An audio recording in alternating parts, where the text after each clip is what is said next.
team has no defense, no anti-air, no observer, no medic for that Norad.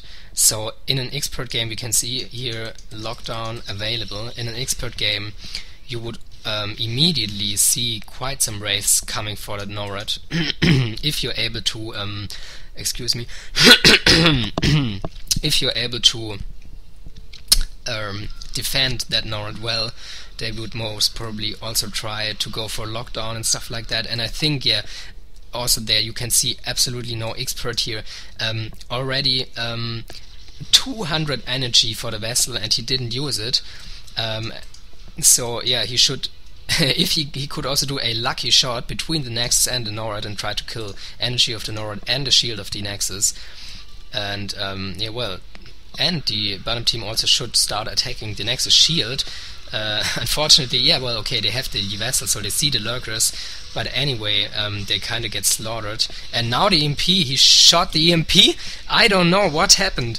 He shot the EMP somewhere. He did not hit the Nexus, and he did not hit the Norad because the Yamato cannon was launched. So I don't know, how is that? If you start, if you select Yamato cannon, click on a unit, and the EMP hits the Norad after you selected the Yamato cannon, is it kind of cancelled or skipped, or is the Yamato cannon still launched? I don't know, but he couldn't possibly miss the Nexus or the Norad if he shot into that direction, and that was a bit strange. And anyway, the Norad went down, was killed by Tom Kasansky because there was no observer.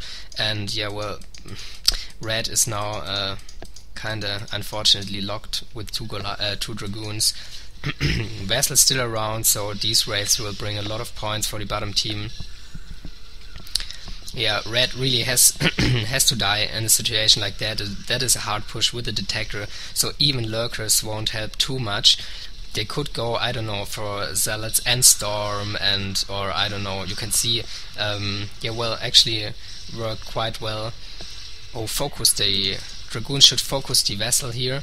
Now attacking the vessel, but I think it will get away one or two more shots on the vessel, and it goes down. And still no EMP on the Nexus.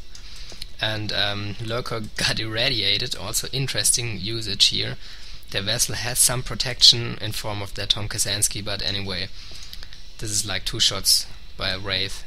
But that's also something the top team here should definitely select Wraiths and kill the vessel, because it's dangerous. It didn't kill the shield points yet, but it could do that any time, and they saw the vessels around. So in an expert game, your vessel wouldn't survive for a minute if it gets spotted. Then you really have to defend it, go for same as versus as the Norad thing, except for the observer, because the vessel is an observer itself. But you would definitely, if you select a vessel as a hero, you need a medic in your team, not necessarily you, but one of your allies, because the lockdown is absolutely deadly. Or the optical flare by a medic. If your vessel gets blinded, well, okay, good game for the vessel, that's it, because Wraiths will just bring it down. Now we have 30k, same time for purple and orange. Red now 15k went for vessel also, and purple goes for Yggdrasil, the hero overlord.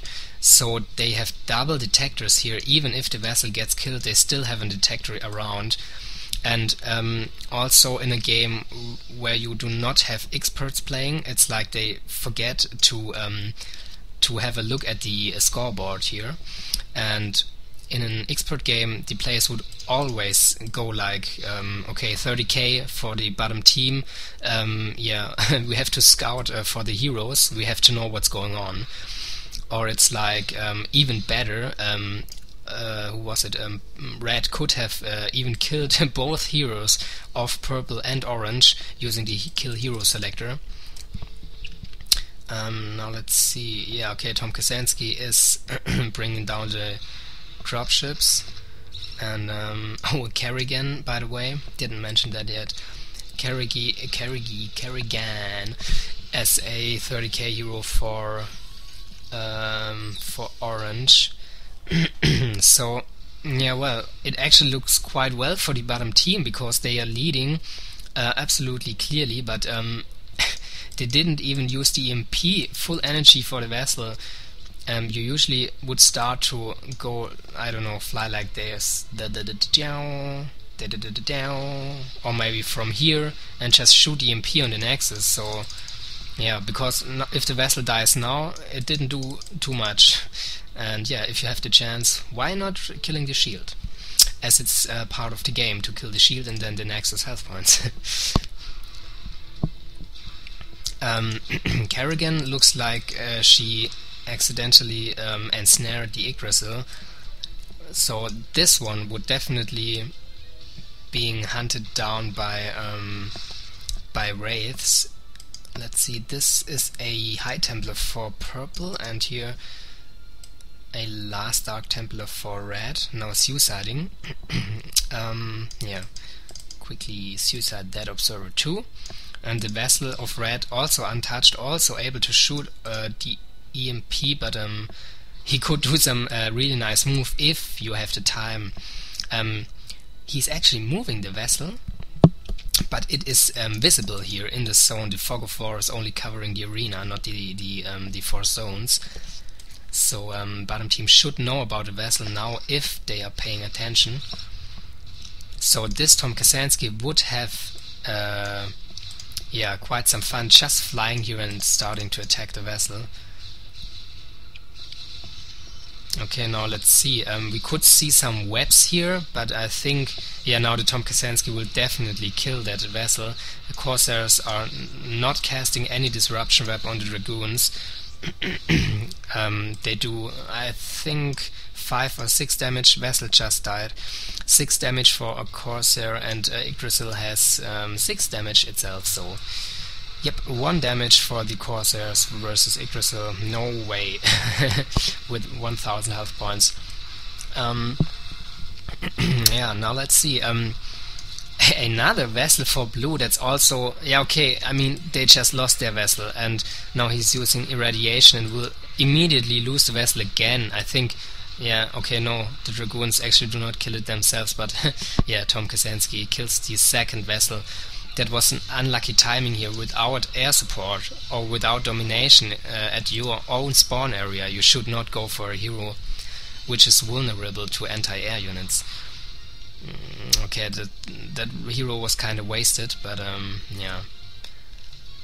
If he would have waited a bit longer, I also don't know if he selected those Ultralisks when the vessel was still alive, because you would really have to go for anti-air if you have an air hero. Now we have quite some Zerg intense stuff here. Only 4 Dragoons, rest are Ultralisks and Zerglings, Cracklings. Let's have a look at that. Kerrigan 5 hits. Now cloaking once again. Yeah, the bottom team is just dealing better. Considering their hero control. They did not lose, I think not a single hero. I don't know, I can't remember if they already lost one, but at least they have a lot of heroes around, and purple will have 50k hero any second, so I think right now, because he only needs to kill 1 unit. So yeah, well, the bottom team is absolutely dominating here, but funny thing is that their shield points are kinda gone. Next to shield points of the top team are yeah, higher than the one of the bottom team.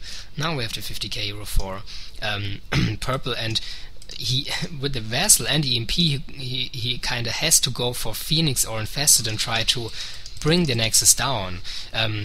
Well, or maybe he just wants to play a longer game and is not going for... Because you have to see, your goal is not to play as long as you can, but to destroy the enemy team's Nexus. So, yeah. Of course, they can play for a Dark Archon. Yeah, well. And yeah, well done here, using Yggdrasil to protect it. It looks to me, I don't know, but to me it looks like well, the bottom team is kind of collecting heroes, and they will totally be dominating, but they are at least, I don't know if on purpose or not, but they are not using them efficiently yet. But let's see if we see some uber final, and they will attack with a lot of heroes. Selecting shield, by the way, for the bottom team